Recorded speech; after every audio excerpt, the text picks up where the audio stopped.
यीशु मसीह के पास आने से पहले जब विपत्ति पड़ती थी, हमें डर होता था हम नाश हो जाएंगे, हमारा जीवन खत्म हो जाएगा, हमारा परिवार टूट जाएगा, हमारा घर बर्बाद हो जाएगा, या हमारी नौकरी चली जाएगी, हमारा बिजनेस बंद हो जाएगा, हमारा क्या होगा हमें नहीं पता था। लेकिन अब जब हम यीशु के पीछे चलते हैं, ये सब कुछ भी आए तो भी हम एक बात जानते हैं, मेरा खुदा मेरे साथ है, ये बीमारी मेरा कुछ बिगाड़ नहीं सकती, मेरा परमेश्वर मेरे साथ है, ये कर्जा मुझे नाश नहीं कर सकता, मेरा परमेश्वर मेरे साथ है, वो मुझे छुड़ाएगा, वो मुझे बचाएगा।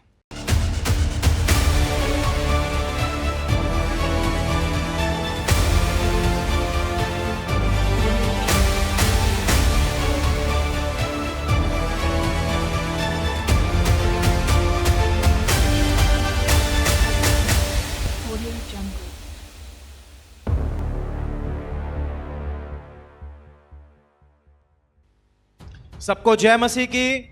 एक बार जोरदार तालियां बजाएंगे प्रभु यीशु मसीह की पवित्र उपस्थिति के लिए। प्रभु हमारे बीच में है और वो बड़े बड़े कामों को करने वाला परमेश्वर है। हालेलुया। परमेश्वर सच में महान है, वो अद्भुत चिन्ह और चमत्कारों को प्रकट करने वाला परमेश्वर है, वो हमें दुखों से छुड़ाने वाला, हमारी जिंदगी को आशीषित करने वाला परमेश्वर है। आमीन।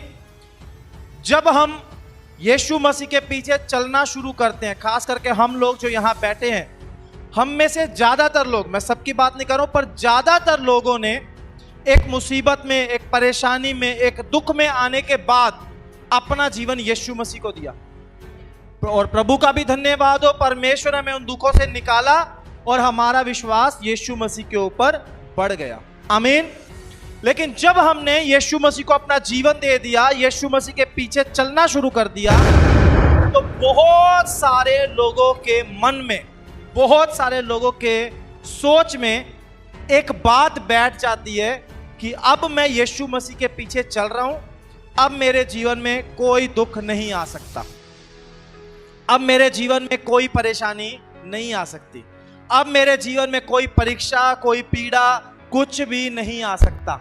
और यहां ये बात लोगों के जीवन में कुछ समय के बाद विश्वास में कमजोर होने का कारण बन जाती है। ध्यान से समझना है, हमने अपना जीवन सच्चे और जीवित परमेश्वर को दिया, जिसने आपसे और मुझसे वादा किया, मत डर, मैं तेरे साथ हूं, इधर उधर मत ताक, मैं तेरा परमेश्वर। आमीन। ये उसका वादा है, वो हमारे साथ खड़ा है। चाहे दुख हो, चाहे बीमारी हो, चाहे समस्या हो, चाहे कोई और परेशानी हो, परमेश्वर बोलता है मैं ना तो तुझे कभी छोड़ूंगा, ना कभी तुझे त्यागूंगा। आमीन। वो ना छोड़ेगा, ना त्यागेगा, ना हमें अकेला छोड़कर कहीं दूर हो जाएगा। लेकिन उसने ये कहीं नहीं बोला कि हमारे जीवन में दुख नहीं आएंगे, परीक्षा नहीं आएगी, परेशानी नहीं आएगी।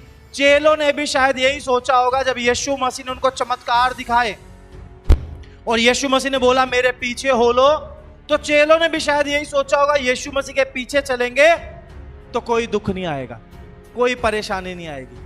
लेकिन एक दिन चेले यीशु मसीह के पीछे चल पड़े और एक बड़ी मुसीबत में फंसे। वहां यीशु मसीह ने क्या किया, आज बाइबल से पढ़ेंगे। मत्ती रचित सुसमाचार 8 अध्याय उसका 23 वचन से 27 वचन तक। अपनी बाइबल को खोलें। मत्ती रचित सुसमाचार 8 अध्याय उसका 23 वचन से 27 वचन तक हम पढ़ेंगे। जब वह नाव पर चढ़ा तो उसके चेले उसके पीछे हो लिए, और देखो झील में एक ऐसा बड़ा तूफान उठा कि नाव लहरों से ढकने लगी और वह सो रहा था। तब चेलों ने पास आकर उसे जगाया और कहा, हे प्रभु हमें बचा, हम नष्ट हुए जाते हैं। उसने उनसे कहा, हे अल्पविश्वासियों क्यों डरते हो? तब उसने उठकर आंधी और पानी को डांटा और सब शांत हो गया। और वे अचंभा करके कहने लगे, यह कैसा मनुष्य है कि आंधी और पानी भी इसकी आज्ञा को मानते हैं। Hallelujah, hallelujah. यहाँ लिखा जब यीशु नाव पर चढ़ा तो चेले उसके पीछे हो लिए। अब यीशु मसीह नाव पर बैठे एक किनारे से झील के दूसरे किनारे पर जा रहे हैं और चेले भी उसके पीछे जा रहे हैं। चेलों ने सोचा जब यीशु मसीह साथ है तो सब कुछ अच्छा होगा, है ना। चेलों ने सोचा जब यीशु मसीह साथ है तो क्या मुसीबत आएगी, क्या दुख आएगा, क्या समस्या आएगी, चलो यीशु मसीह के पीछे चलते हैं। अब चेलों ने अपनी यात्रा शुरू की, यीशु मसीह के पीछे चलते हुए नाव में बैठे एक किनारे से दूसरे किनारे की तरफ जा रहे हैं। पर बाइबल क्या बोलती है, नाव में यीशु मसीह पीछे की तरफ जाकर सो गए। हालेलुया। यीशु मसीह सो रहे हैं, चेले नाव में बैठे हैं और थोड़ी देर के बाद एक बहुत बड़ा तूफान आ गया। चेलों की उम्मीद नहीं थी, चेलों को लग रहा था यीशु मसीह साथ है, ना आंधी आएगी, ना तूफान आएगा, ना लहरें आएंगी, सफर बड़ा आराम से कटेगा। ऐसे ही बहुत सारे लोग यीशु मसीह के पीछे चलते हुए सोचते हैं हमने तो सब छोड़ दिया, यीशु को अपना लिया, यीशु पर विश्वास कर लिया, हमने नई जिंदगी की शुरुआत कर दी। अब इस नए जीवन में ना कोई बीमारी, ना कोई दुख, ना कोई पीड़ा, ना कोई समस्या, ना कोई परीक्षा, ना शैतान का काम, अब कुछ भी नहीं होगा, अब हमने एक नया जीवन शुरू कर लिया है। लेकिन जब मसीह में आने के बाद बीमारी आती है, लोग सवाल करते हैं, मेरे से कई लोगों ने पूछा, पास्टर जी हमने तो यीशु मसीह को अपना जीवन दे दिया, अब तो हम चर्च में आने लगे, फिर ऐसा क्यों हो रहा है, फिर हमारे जीवन में बीमारी क्यों आ रही है, फिर हमारे ऊपर यह समस्या क्यों आ रही है, क्यों हमारे जीवन में दुख आया। क्या बाइबल में कहीं लिखा है कि यीशु मसीह के पीछे चलने वालों के जीवन में दुख नहीं आएगा? बाइबल में लिखा है धर्मी जन पर विपत्ति पड़ती तो है, साफ लिखा है विपत्ति पड़ती है। किनके ऊपर? जो यीशु के लहू से धोए गए और धर्मी ठहराए गए, उन पर विपत्ति पड़ती है। लेकिन लिखा है परमेश्वर उससे उनको छुड़ा लेता है। Hallelujah, hallelujah.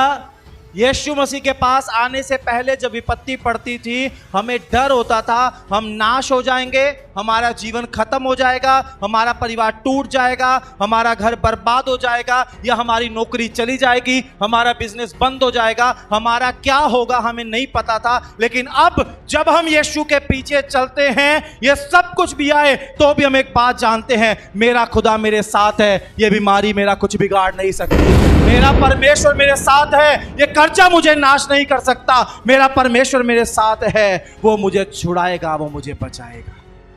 आमीन, हालेलुया। चेले यीशु के पीछे अपनी यात्रा शुरू करते हैं, ये सोच के बड़ा आसान होगा, पर थोड़ी दूर जाते ही एक बड़ा तूफान आ गया। तूफान आया, यीशु मसीह के पास गए, प्रभु उठ उठ, देख कितनी ऊंची लहरें हैं, कितनी तेज हवा चल रही है, कितना तूफान आ रहा है, हम नाश हुए जाते हैं, नाव में पानी भरने लगा है, नाव डूब जाएगी, उठ जा। पर यीशु मसीह उस आंधी और तूफान में भी बहुत शांति के साथ सो रहे हैं। क्यों? यीशु मसीह को उसके भेजने वाले पर, अपने पिता पर भरोसा है कि जिस नाव में मैं बैठा हूं वो कभी डूबने वाली नहीं है, इसलिए आराम से सो रहा है। Hallelujah, hallelujah. जब आपके जीवन में आंधियां और तूफान आए, शैतान उसको भेजेगा कि आपको नाश करे, पर उसमें भी आप बड़े आराम से शैतान को बोलना, ये आंधियां और तूफान मुझे नाश नहीं कर सकते, क्योंकि मेरा खुदा इन आंधी और तूफानों में भी मेरे साथ खड़ा है। Hallelujah, hallelujah. अगर आप भी अपने जीवन में ऐसे चमत्कार देखना चाहते हैं तो आप आ सकते हैं लिविंग ग्रेस चर्च दिल्ली में, जो एड्रेस आपको अपनी स्क्रीन पर शो हो रहा है। इस एड्रेस पर आपको आना है। अधिक जानकारी के लिए आप दिए गए नंबर पर संपर्क कर सकते हैं।